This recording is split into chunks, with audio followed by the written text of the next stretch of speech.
Welcome sa Dries TV. Kung interesado ka sa ganitong news, huwag kalimutang isubscribe ang ating YouTube channel. Maraming salamat! Welcome po ulit sa ating panibagong update tungkol kina Kim and Paolo Abilino. Sa bawat update natin, tatalakayin natin ang mga pinag-uusapan sa mundo ng social media tungkol kina Kim and Paolo Abilino. Kaya naman kung hindi pa po kayo nakasubscribe dito sa ating channel nako, i-click nyo na po yan and isama nyo na din ang bell button. So, ayan, welcome back again sa ating YouTube channel mga ka-Kimpaw, and sa update natin ito, ang pag-uusapan natin ay tungkol sa mga importanteng ganap kina Kim and Paolo Abilino dyan po sa Birmingham. Pero bago po ang lahat, nais ko lamang magpasalamat sa inyong walang sawang pagsuporta at pagsubaybay sa mga daily update natin. Kaya naman bilang pasasalamat, narito po ang mga napili nating komento patungkol yan sa naging previous update natin. Unang komento mula po ito kay Ginang Remedios Ramos. Sabi niya, Dries, maraming salamat sa mga ayuda, lalong-lalo na sa update mo sa kanilang dalawa. Marami mang bashers Kimpaw, okay lang, talagang ganyan kahit anong gawin nila pang babash sa Kimpaw, dead mahina lang natin. Basta mahalaga nandito tayo, nakahandang ipaglaban ng ating iniidolo. Dries, wag naman sanang pababayaan ni Paolo si Kim. Kailangan ni Kim ang suporta niya, di gawang biro ang dumating pagsubok kay Kim. Diba ipagdasal na lang natin naway malagpasan niya, magpakatatag siya. Nandito lang kami mga fans mo kahit anong mangyari, di kami bibitaw. Maraming salamat po no sa komento Ginang Remedios Ramos, and syempre sa solid na pagsuporta po kay Chinita Princess and syempre kay Paolo Abilino. Tama po kayo. Kahit anong gawin ng mga bashers na yan, hindi po matitibag ang Kimpaw. And syempre, andyan talaga yung bashers eh. Katwang na po yan ng mga public figure, lalo na kung sikat katulad po ni Paolo Abilino. And syempre, ni Chinita Princess or ang tambalang Kimpaw. Huwag po kayong mag-alala, Ginang Remedios Ramos, dahil hindi naman po iiwan ni Paolo Abilino si Chinita Princess. Ngayon pa ba na meron pong pinagdadaan ng problema si Chinita Princess sa kanyang family, 'di ba? Ngayon, kailangan ni Kim Chiu ng kaagapay and syempre, no, yung comfort niya. Kaya si Paolo Abilino, dyan lang lagi yan sa tabi po ni Chinita Princess.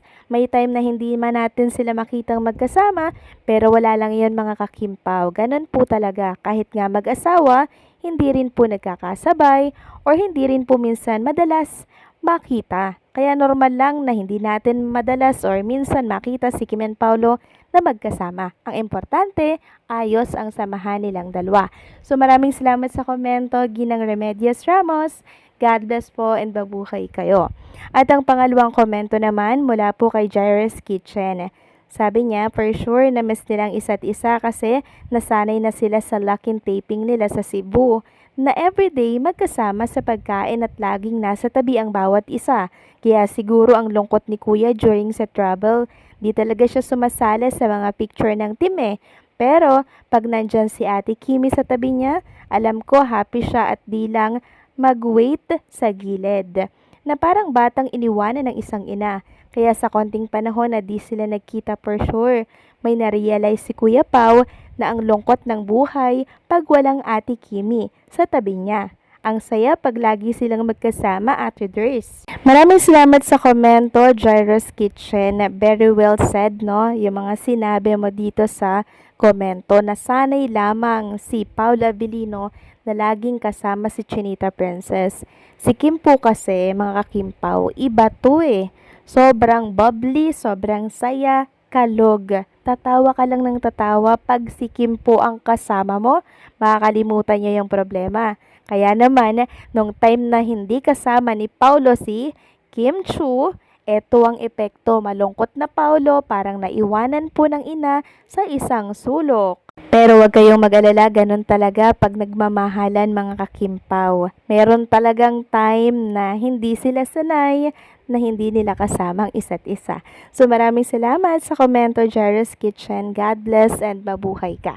So yun na nga, pag-usapan na natin mga kakimpaw, ito mga topic na nakalap natin sa araw na to ng Friday. Thanks God is Friday mga kakimpaw, no?